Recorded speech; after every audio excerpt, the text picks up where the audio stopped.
Article 370 कैसे हटाया गया, हटाने के पीछे कैसे दिमाग लगाया गया और फिर सुप्रीम कोर्ट में हुई सुनवाई में कोर्ट ने सरकार के फैसले के समर्थन में या कहें कि आर्टिकल 370 हटाने को जायज बताते हुए क्या कहा, वो सब डिफरेंस अमंग के पिछले वीडियो में हमने आपको बताया। उस वीडियो का लिंक डिस्क्रिप्शन में मिल जाएगा।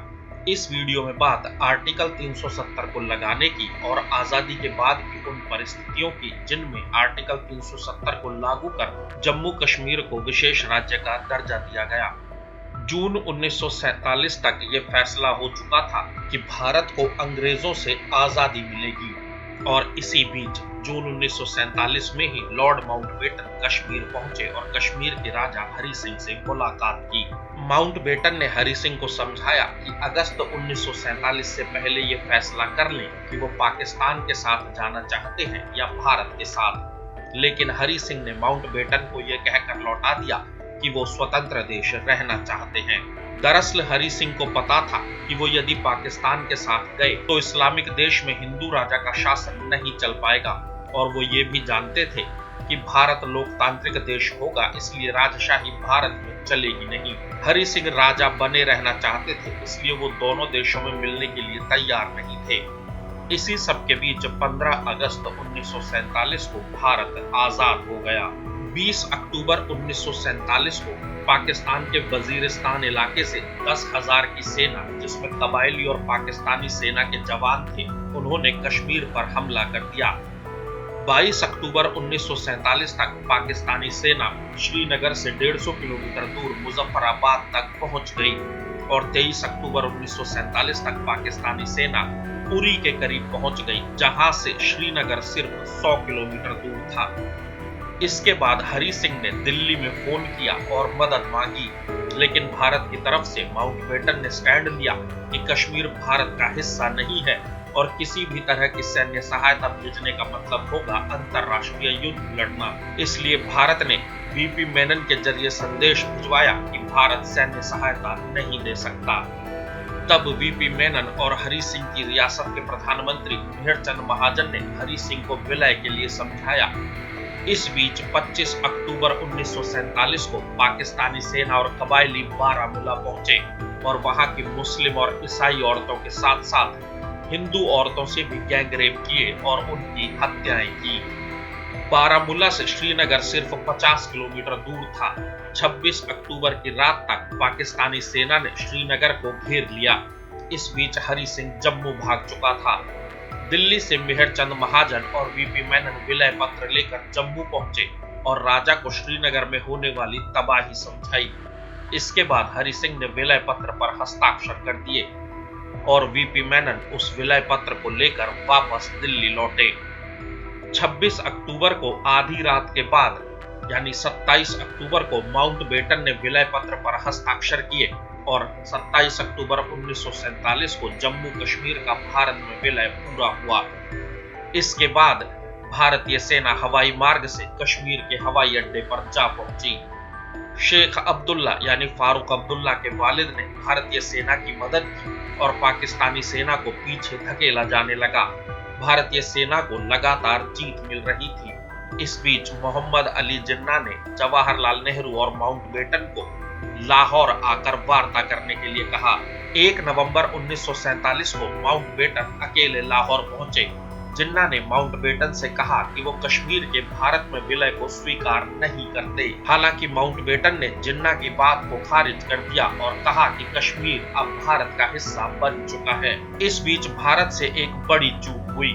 2 नवंबर को रेडियो पर एक भाषण प्रसारित हुआ, जिस भाषण ने कश्मीर पर भारत की स्थिति को कुछ कमजोर कर दिया। ये भाषण दिया था भारत के तत्कालीन प्रधानमंत्री जवाहरलाल नेहरू ने। जवाहरलाल नेहरू ने इस भाषण में कहा कि कश्मीर में जैसे ही शांति स्थापित होगी, भारत वहां जनमत संग्रह कराएगा और जनता की राय के आधार पर तय होगा कि कश्मीर भारत का हिस्सा रहेगा या नहीं। इस बीच भारत और पाकिस्तान की सेना के बीच युद्ध जारी रहा। दिसंबर का महीना खत्म होने को था, लेकिन युद्ध अब भी चल रहा था। इस युद्ध में भारत को लगातार जीत मिल रही थी, लेकिन जीत बेहद धीमी थी, क्योंकि पहाड़ की ऊंचाई पर पाकिस्तान की सेना थी और भारत उन्हें धीरे धीरे ही पीछे धकेल पा रहा था। 31 दिसंबर 1947 को भारत सरकार कश्मीर मामले को लेकर संयुक्त राष्ट्र पहुंची। यूएन में भारत ने चैप्टर 6 के तहत कश्मीर को लेकर शिकायत दाखिल की। चैप्टर 6 के तहत शिकायत में यूएन का फैसला मानने की बाध्यता नहीं होती। हालांकि चैप्टर 7 के तहत यदि शिकायत की गई हो तो यूएन का फैसला मानने की बाध्यता होती है। इसलिए भारत ने यहाँ बुद्धिमत्ता का परिचय दिया था। यूएन सिक्योरिटी काउंसिल की मीटिंग हुई जिसमें अमेरिका और ब्रिटेन दोनों ने ही भारत के खिलाफ वोट किया। 21 अप्रैल 1948 को यूएन का रेजोल्यूशन पास हुआ। इसमें लिखा गया था सीज फायर। इसके तहत दोनों देशों को युद्ध रोकना था और जहां युद्ध रुकता वहीं एलओसी बनाई जानी थी। इसके तहत सीज फायर 31 दिसंबर 1948 को फाइनल हुआ। वर्तमान में जो एलओसी है वो 1 जनवरी 1949 की भारत और पाकिस्तान की सेना की स्थिति के आधार पर है। यूएन के रेजोल्यूशन में दूसरी बात थी ट्रूस एग्रीमेंट। इसमें लिखा गया था क्योंकि पाकिस्तान ने माना है कि कश्मीर में पाकिस्तानी सेना मौजूद है, इसलिए पाकिस्तान को अपनी सेना पहले कश्मीर से वापस बुलानी होगी। इसमें यह भी कहा गया था कि वो कबायली जो पाकिस्तान के बाशिंदे हैं और भारत के नहीं, उन्हें भी वापस बुलाने की व्यवस्था पाकिस्तान को ही करनी होगी। और इस रेजोल्यूशन में तीसरा पॉइंट लिखा था, जब यूएन भारत सरकार को यह बताएगा कि पाकिस्तानी सेना और कबायली कश्मीर से जा चुके हैं, इसके बाद भारतीय सेना अपने सैनिकों को धीरे धीरे कर कश्मीर से बाहर ले जाएगी। पहली दो कंडीशन पाकिस्तान ने कभी पूरी की ही नहीं, इसलिए भारतीय सेना भी कभी कश्मीर से बाहर नहीं आई। और यही वजह है कि कश्मीर में कभी भी जनमत संग्रह नहीं हुआ, जिसके अब होने की कोई जरूरत भी नहीं, क्योंकि कश्मीर भारत का अभिन्न अंग है और कश्मीर की जनता भी यही स्वीकार करती है।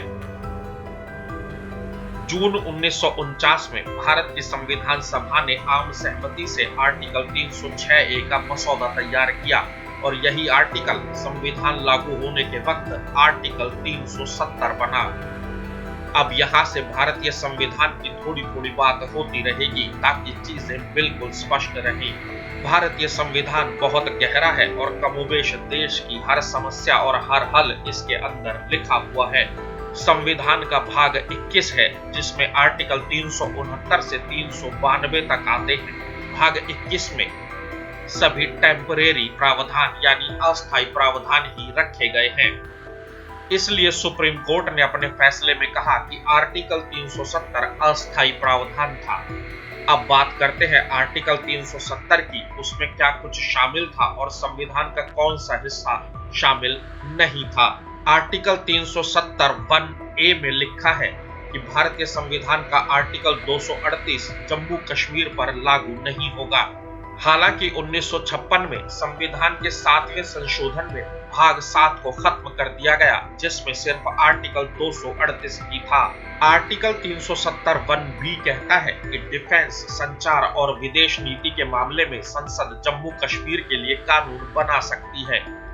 इसी में लिखा है कि यदि कोई विशेष शक्ति भारत सरकार को राज्य में चाहिए होगी तो वो राज्य की सहमति से राष्ट्रपति के आदेश द्वारा हासिल की जा सकेगी। आर्टिकल 370(1)C कहता है कि भारतीय संविधान का आर्टिकल 1 और आर्टिकल 370 ही सिर्फ जम्मू कश्मीर पर लागू होंगे, जबकि 370(1)D कहता है कि यदि संविधान का कोई अन्य अनुच्छेद जम्मू कश्मीर पर लागू होगा तो उसके लिए राष्ट्रपति का आदेश जरूरी होगा, जबकि 370(1)D कहता है कि यदि संविधान का कोई अन्य अनुच्छेद जम्मू कश्मीर पर लागू होगा तो उसके लिए राष्ट्रपति का आदेश जरूरी होगा, किंतु यह आदेश राज्य की राय या राज्य की सहमति के आधार पर ही होगा। संविधान का आर्टिकल 370 पार्ट 2 कहता है कि जम्मू कश्मीर में संविधान सभा अलग संविधान बनाएगी और राज्य की सरकार ने यदि भारत सरकार को किसी कानून पर सहमति दी भी है तो वो तभी ही मान्य होगी जब संविधान सभा भी उस पर आम सहमति बनाए। जबकि आर्टिकल 370 पार्ट 3 कहता है कि आर्टिकल 370 में यदि कोई बदलाव करना है तो वो राष्ट्रपति के आदेश से ही किया जा सकेगा, लेकिन यह आदेश जम्मू कश्मीर की संविधान सभा के रिकमेंडेशन यानी सिफारिशों पर ही निकलेगा।